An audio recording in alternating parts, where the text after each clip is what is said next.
tak Helle. Tak fordi I måtte komme. Og det vi godt kunne tænke os at give jer med hjem i dag, det er et hint om en værktøj og en metode, som I kan bruge, når nu I skal ud og deltage i implementering af den nye danske kvalitetsmodel. Som det vil være de fleste bekendt, så er den danske kvalitetsmodel ved at blive udfaset på sygehusene. Det bliver den faktisk med indeværende års afslutning. Og så er der kommet et nyt kvalitetsprogram, som skal gælde for de næste 3 år. Og der er jo ingen tvivl om, at den danske kvalitetsmodel har været vejledende for rigtig mange applikationer og forsøg på opsamling af data etc. Så jeg tænker, at alle dem, der sidder her, alle kunne være interesserede i at finde ud af, hvordan finder man nye værktøjer, når der er kommet en ny kvalitetsmodel. Og der er det så sådan, at vi har arbejdet igennem nogle år sammen med Falster Sygehus, Region Sjælland og RUC. Og en manifestation af det samarbejde kan man se ude på Imatis-standen herude, fordi det er de overblikstavler, som vi bruger rundt omkring på akutafdelingerne og efterhånden jo også på alle somatiske og psykiatriske afdelinger i hele Region Sjælland. Men før vi kom frem til det produkt, så har vi brugt nogle metoder, og det er den metode, som handler om effektdrevet optimering, og det er det, som RUC har bidraget med, og det vil vi gerne hjælpe jer lidt på vej med et forslag om, hvordan vi kan implementere det nye kvalitetsprogram. Helt overordnet så er det nye kvalitetsprogram, det går fra procesmonitorering til resultatmonitorering og værdiberegning. Men det kommer vi lidt tilbage til. Ja, der er nogle flere stikord på her. Det er jo ikke fordi, vi ved så meget om det nye kvalitetsprogram. Så vi har taget nogle citater her fra det nationale kvalitetsprogram på sundhedsområdet, som er publiceret fra ministeriet. Derudover ligger der nogle pressemeddelelser og måske nogle tekniske rapporter. Jeg er lidt svært at få adgang til detaljerede oplysninger om det. Men hovedbudskaberne er, at man gerne vil gå til at have nogle få ambitiøse, kalder man det, nationale mål, og herefter en mere åben måde, man kan nå de mål ved at man regionalt og ude på hospitalerne stiller sine egne mål for at støtte de nationale kvalitetsmål, og hvor man også åbner for rum, som man kalder det, til at finde lokale veje til at opnå fastsættelsen af de her mål. Og det stemmer rigtig godt i overensstemmelse med den måde, som vi har arbejdet på, som jeg vil prøve at vise på den slide, der kommer her. Nej, Først skal jeg bare hvad skal man sige, pege lidt fingre af den danske kvalitetsmodel. Altså vi blev akkrediteret ned på Falster Sygehus her sidste år. Og det var jo en lang og sej bureaukratisk proces, og hvis man er vant til at passe patienter, så synes man jo, at det er et stort indbræk i det daglige arbejde. Og det er jo sådan set fint nok, at man bruger mange ressourcer. Det vi nogle gange kritiserede, det var jo, at et eksempel kunne være, at i forbindelse med akkrediteringen, så kom der jo sådan en akkrediteringshold og skulle inspicere os og eksaminere os i, at vi vidste, at vores redskabsplaner var sådan noget. Det er selvfølgelig meget fornuftigt. Men en af de ting, vi også havde travlt med, det var at gå rundt og kigge på alle vores opslagstavler. Og så kiggede de på hver enkelt opslag, og så pegede de fingre af alle de opslag, hvor der ikke var en dato for, hvornår det var sat op, og hvornår det skulle tages ned igen. Og selvfølgelig er der jo, altså helt nede på bunden, er der noget fornuftigt informationsmæssigt i det, men når man passer folk, og det bløder, og den slags, der har brækket arme i luften, så synes man nogle gange, at det er lige stærkt nok med de der stærke bureaukratiske ting. Og de ressourcer, der gik til den akkreditering, var jo enorme. Hvis I er interesseret i at se, hvad der kom ud af vores akkreditering, og det genbesøg, der så også var, der var nogle enkelte ting, vi skulle have rettet op på, så kan I se det på vores hjemmeside. Her er et meget kort overblik over den såkaldte effektdrevede optimeringsmetode. Den er, som der står på den øverste bullet her, resultat af brugerdrevet, og den anvender teknologistøtte kvalitetsforbedring. Og jeg tror næppe, der er nogen form for kvalitetsforbedringer i hvert fald i det her forum, som ikke på en eller anden måde er teknologistøttet. Det er udviklet i aktionsforskningssamarbejde mellem Roskilde Universitet og i dag også Københavns Universitet og forskellige aktører i sundhedsvæsenet, primært inden for Region Sjælland, og vi arbejder på det i cirka 10 års tid. Modellen er skitseret her øverst oppe, og den består af 3 led, som er indikeret i de nederste 3 bullets her. Meget simpelt, så starter det med, at man fælles sammen med klinikerne specificerer, hvilke nogle effekter man gerne vil opnå af at anvende den teknologi, der er til rådighed på hospitalet. Når man har gjort det, så kan man forsøge at realisere de effekter, og måden man holder øje med, om de er realiseret eller ej, det er ved, at man måler dem undervejs, og man så laver nogle målinger, som formativt kan evaluere, hvorvidt at man realiserer dem eller ej. Så det vil altså sige, at man har en proces her. Man specificerer, man forsøger at realisere, man laver målinger af de effekter, man gerne vil prøve at opnå. Hvis man laver sådan en måling, så er vores erfaring, at når man præsenterer sådan nogle målinger, så skaber det et ganske glimrende grundlag for at reflektere over, hvordan man egentlig arbejder i øjeblikket, hvilke nogle former for samarbejde og proces man har, og hvordan man kan intervenere for at forsøge at gøre det anderledes. Det kan man så følge op på med flere målinger.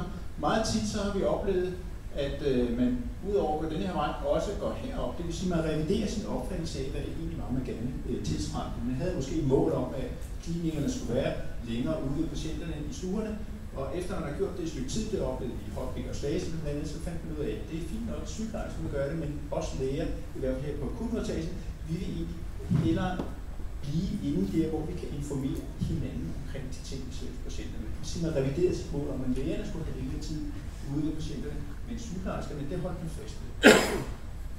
Det er svaret til, man går heroppe.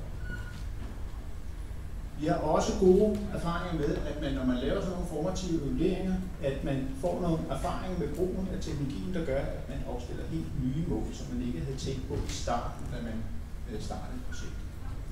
Billederne heroppe er fra et af vores første projekter.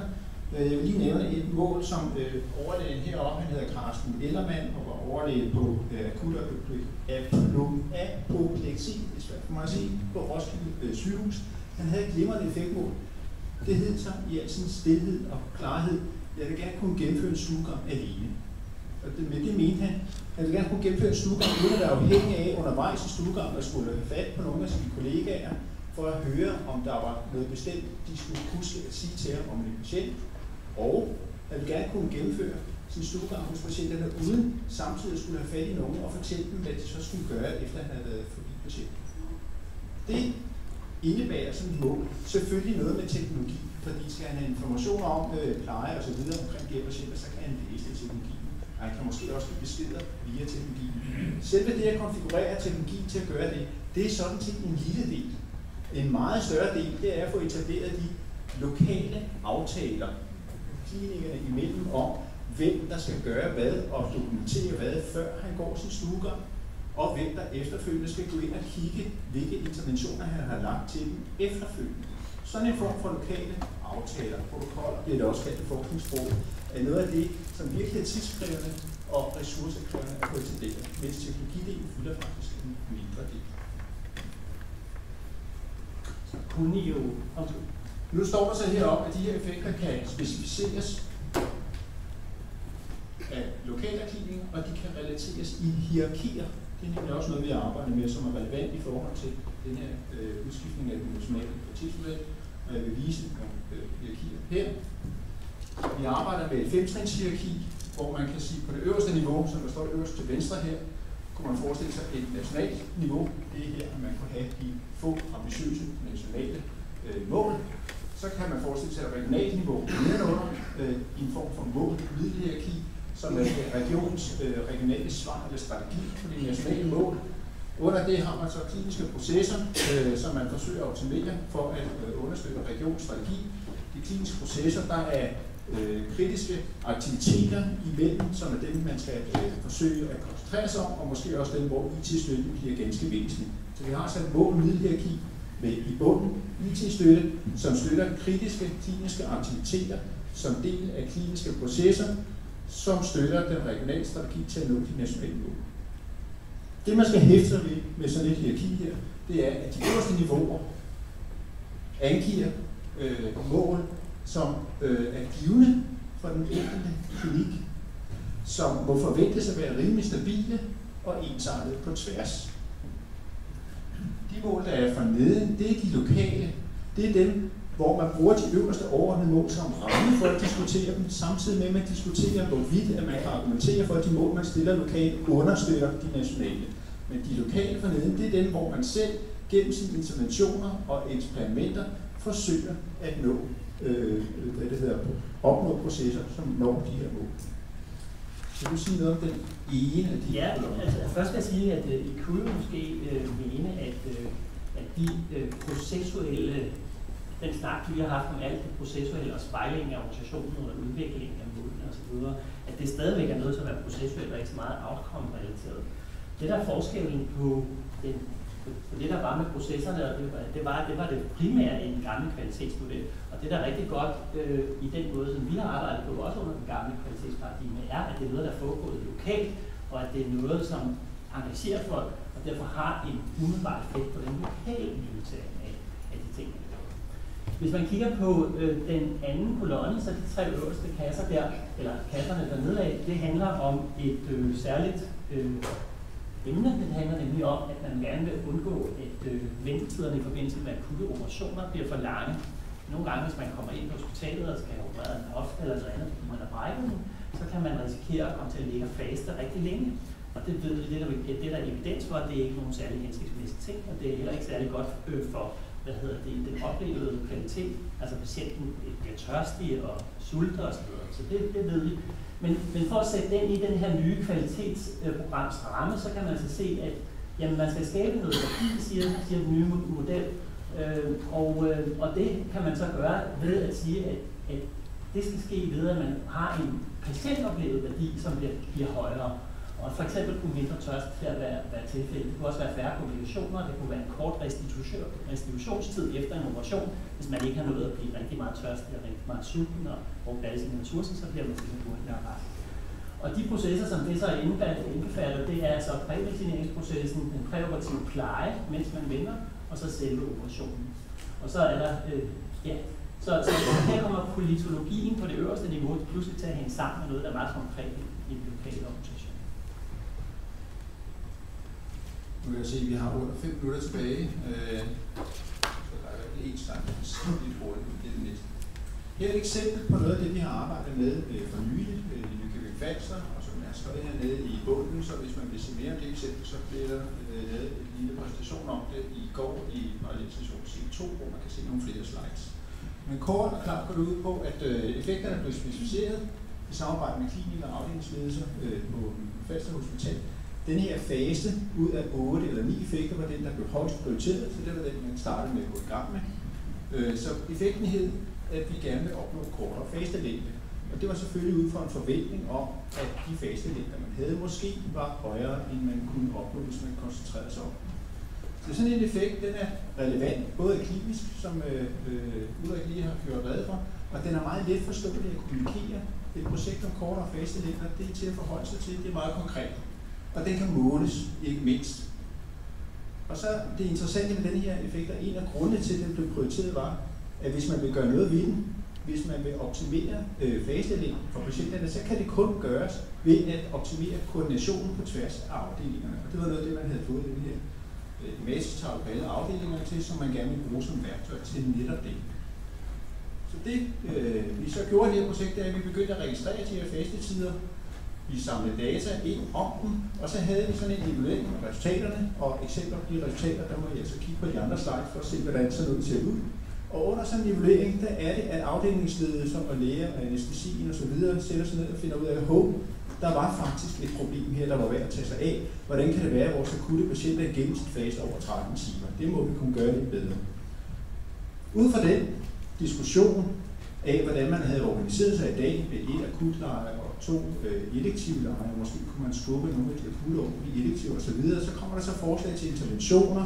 En af de interventioner, man arbejder på i øjeblikket på Nykøbing Falster, er etablering af 2 korte daglige tavlemøder, hvor anæstesien og kirurgerne fra de involverede kirurgiske afsnit møder op, og på det tidspunkt kigger på, hvilke nogle patienter, der ligger i kø, og er med til at prioritere dem lidt længere ud i fremtiden, end man er vant til, sådan at man kan nå at give væske eller føde til nogle af dem, der kommer bagerst i kø, så at sige. Når de interventioner så er blevet gennemført og har kørt noget tid, så kan vi så evaluere på fastetiden igen, og så bruge det som middel for at se, hvorvidt at vi har nået målet eller ej. Den her, den vil jeg springe kort og flot henover, men det er en slide, man kan læse om på sliden, og man kan læse om det i en artikel, som viser forskellen ud fra organisationslitteraturen på den danske kvalitetsmodel og på den effektdrevne optimering. Og vi skal gerne have sagt noget om det, det er vigtigt til nu. Så nu tager vi den sidste. Kom her.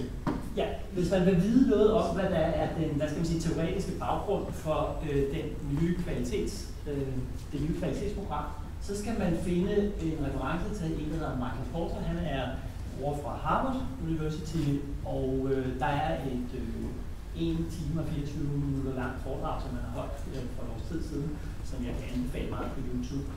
Og der gør han helt rede for, hvad det er, det drejer sig om. Det er klart, at meget af det her er inspireret af det amerikanske sundhedsvæsen, og det kigger vi jo til i så mange andre sammenhænge. Det overordnede princip er, at man skal regne en værdi af det, man laver ud, og det gør man ved hjælp af en prøv, der indeholder outcomes og bliver vurderet med omkostningerne per patient. Og nogle af de midler, man skal bruge, det er, at man skal lave nogle integrated practice units, og det betyder i virkeligheden, at man skal lave nogle klinikker, som er specielt dygtige til at tage sig af særlige sygdomme. For eksempel sådan noget som koldpatienter og den slags. Og der er også nogle andre ting, man skal gøre, og det kan I læse op, når I kommer hjem. Det ender alle sammen med, at der skal laves en stor informationsplatform, en ny platform, og det er også en del af de initiativer, som staten faktisk er i gang med at sætte i værk. At fordi vi skal have det her nye program, skal der også være en ny platform, hvor man kan sætte nye outcomes og relatere til dem. Havde vi et mere? Eller? Vi har kun en mere, og det er litteraturlisten, og jeg vil lige sige, at lige præcis denne her, som var den sidste slide, der kom ind med Michael Porter, der må jeg altså tage overskriften og google den for at finde denne her YouTube. Resten af referencerne i PDF'en, der ligger links på, så man kan downloade dem alle sammen.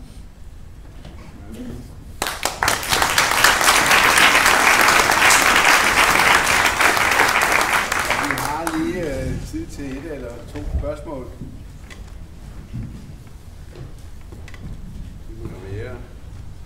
Der er ikke nogen, der interesserer sig for, hvordan kvaliteten skal opsamles i fremtiden.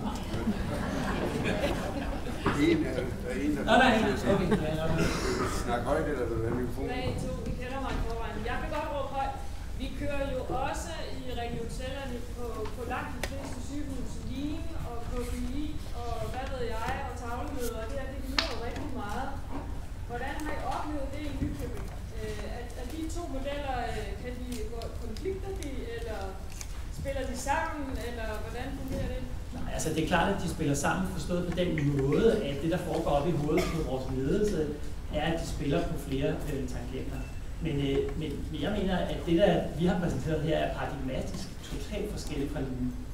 Altså, og det håber jeg fremgår. Jeg står hver onsdag morgen i et kvarter med hele afdelingen og diskuterer, hvor mange gange vi har husket at afstemme FMK og sådan noget. Altså alle mulige processuelle ting er der stadigvæk. De kører Lean, og det er et kæmpe stort projekt i Region Sjælland, og det er meget, efter min opfattelse, inflateret og i hvert fald stærkt omkostningskrævende. Men de bliver glade, fordi at de parametre kommer hjem, og det bliver betragtet som høj kvalitet. Det mener jeg, at det nye kvalitetsprojekt punkterer det synspunkt. Og jeg synes, det er rigtig, rigtig spændende, at nu handler det om outcomes, og hvad vi betaler for de outcomes. Og det mener jeg ikke lige har noget som helst med. Nu vil jeg gerne supplere lidt, fordi jeg har godt nok ikke deltaget i nogle af de der Lean-møder, men jeg kender faktisk lidt til litteraturen omkring Lean og litteraturen omkring effekt og optimering. Og der er rigtig nok en paradigmatisk forskel. Fordi baggrunden for studierne, der ledte til Lean, er studier, der har været på meget rutinemæssige arbejdsprocesser. Vi kender alle sammen historierne fra Toyota og fra andre produktionsorienterede virksomheder. Og det vil sige, at man har en organisationstype, hvor man har mulighed for at standardisere processer på en fornuftig måde. Overfor det har du et sundhedsvæsen, som er præget af den ene, man kan sige, det er præget af undtagelser hele tiden. Og i det øjeblik, du har komplekse processer, som er meget optaget af undtagelser, så er denne her behavior control bedre ved at erstatte den med et outcome control. Så du har en kontrolparameter på, hvilket resultat du vil have frem, men hvordan du skal lede frem til det, det lægger du frit ud til dine kloge, dygtige aktører, som arbejder situeret i den kontekst, hvor målene skabes. Og det er lidt om det paradigmatiske skift, eller forskellen på det litteratur og forskning, som ligger bag Lean, og så det, der ligger bag den effekt, der er optimering.